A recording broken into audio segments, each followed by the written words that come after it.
Hi, this is Jundo. Welcome to Tree Leaf. Ow! No, I have not turned into a masochist, and this is not an episode of the Three Stooges. I'm trying to make an important point.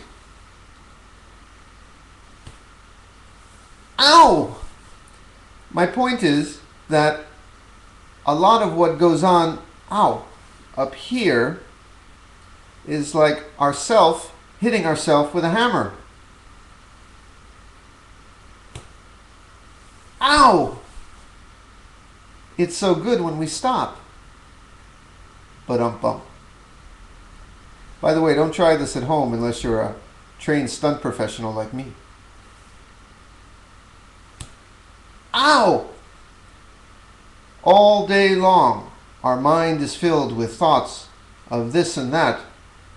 Most of them, like ourself, bashing our head against the world, bashing ourself against the way things are. Ow! It feels so good when we stop. All day up here,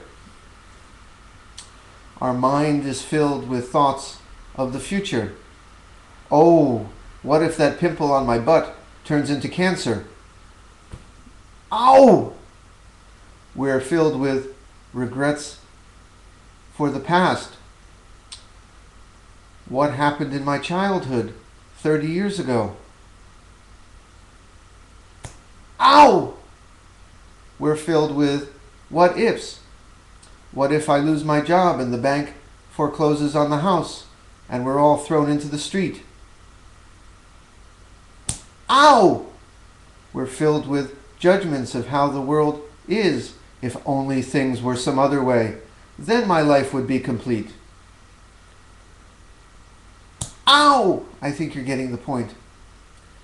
In our Zen practice, one thing we learn to do is put the hammer down and just sit, because we can learn to be at one with life without thoughts of this and that, without hitting ourselves against the way things are, just by dropping the judgments, dropping all resistance to how things are, and just sitting with what is.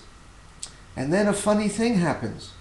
We find that a lot of the conflict between our self in the world, our self in life, our self in circumstances, our self with all the people and events in our life, we find that a lot of that conflict was right here and can be dropped away. And then we learn to see and experience and be at one with life in a new way. In fact, we can do that to such a degree that the borders between ourself and life even can drop away. All from putting the hammer down. And that is part of what we are practicing in our practice of shikantaza, just sitting zazen.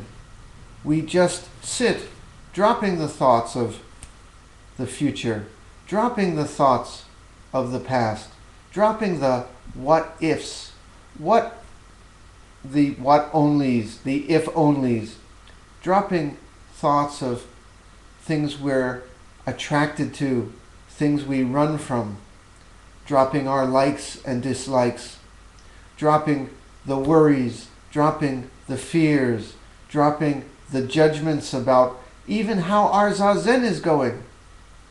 We just sit with things as they are. And we put the hammer down. When you're sitting zazen, just sit. If a thought comes into your mind of judgment, let it go away. If a thought comes into your mind about something that may or may not happen in the future, let it go away for the time you're sitting. If a thought comes into your mind about something that happened yesterday or many years ago, blow it away. If a thought comes into your mind about some person in your life who's difficult, blow it away. And for the time you're sitting, just sit with the space in between those thoughts. Another thought comes, blow it away. Now, we're going to be talking more and more about this in the coming days. Don't get me wrong. In order to function in life, you need judgments. You need to think about the future. Otherwise, you wouldn't get out of bed in the morning. You know, we need to make choices. We have things to do, people to see. So we need these judgments, thoughts of the future, thoughts of the past. Part of our Zen practice is to learn to unite these two perspectives of thinking and not thinking. And we're going to talk about how to do that. Now, for now, we're just going to sit. In our next sitting, Reverend Taigu here at Tree Leaf is going to give us some pointers on the physical side of sitting, which is not separate really from the mental side. But for right now, just sit in a way that is comfortable to you. Keep your back straight. Keep your eyes half open. And let's just sit. When the hammer comes into your mind, put the hammer down. Okay? Shall we sit?